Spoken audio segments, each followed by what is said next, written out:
What's up, everybody? Welcome to this Monday's tutorial video.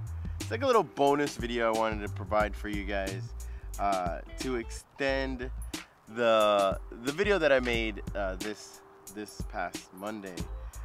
And the video was about using manual mode instead of automatic mode. So today I've come out here to one of my favorite parks. As you guys know, I have two parks that I go to frequently to fly my drone, but today it's to bring you guys out here and to show you a cool little tutorial.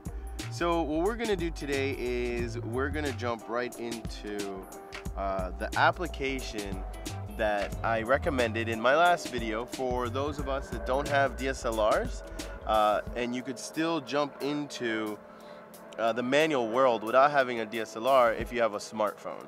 So the app that we're going to focus on today is called VSCO. VSCO Cam, some people call it that, but it's VSCO if you want to search for that in your app store. Whether you have iOS or you have Android, you should be able to find this app. So the idea is that you want to touch that RAW button on the lower left side of your screen. And the way that you know it's on is once you touch it, you're gonna see RAW show up on the top center of your screen, as we can see in the screencast here.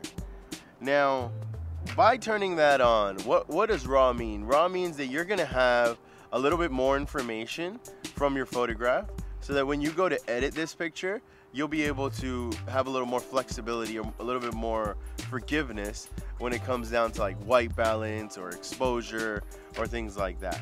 So a RAW photograph is good. It's a better photograph to have. And you'll notice I also have a grid on my screen. There's different grids that you can enable in this application. So to the right of the RAW button, you'll have a little square that you can cycle through. What we want to do is focus on those three adjustments that we talked about this last Monday that'll allow you to get out of automatic mode and into manual mode.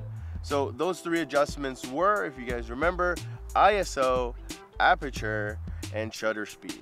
And if you remember in my last video, I talked about how smartphone devices are at a fixed aperture.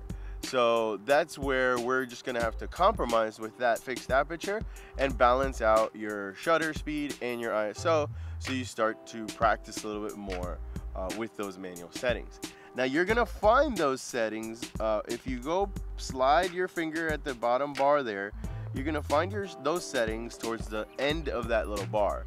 You'll see an ISO with a little circle on it, and then you're gonna see like these little lines that make a circle to the right of ISO. So we're gonna start with ISO, we're gonna touch that there. And then once you touch ISO, remember we're outside, so we wanna try to stick to a lower number ISO, so that way our exposure is a little bit better. So right now on ISO, for this app, since it's doing it with software, you can see that we could take it down smaller increments than you would normally be able to do on a DSLR. So this is a little bit of kind of cheating, but at least you get to understand how the numbers play a factor in your exposure. So again, we're gonna keep it right around the 100 mark, or I'm gonna bring it down to like 150 or 80, I think I could do with this camera. And then I'm gonna press that little triangle towards the left. Once I do that, I'll be able to go to the little circle with the lines to the right of ISO, and that there is going to be my shutter speed. And you can see that if I raise that number, the image will get darker. If I lower the number, you'll see the image will get brighter. So we want to find a nice middle ground. Now, that's pretty much it. So that was just doing the ISO and the shutter speed on the VSCO application. The other options you have available in this program, but these are going to be an extra credit kind of features. So based on my Monday video, we talked about ISO, aperture, and shutter, and you want to balance those out to get a properly exposed picture. Now I just showed you how to get RAW out of VSCO, and you can use your ISO and shutter to balance that out. Now in a smartphone, you can control your ISO, you can control your shutter speed, and you'll learn about those values and how they affect your exposure. You can control your white balance. So you'll learn about the blue tint or blue cast versus the yellow cast.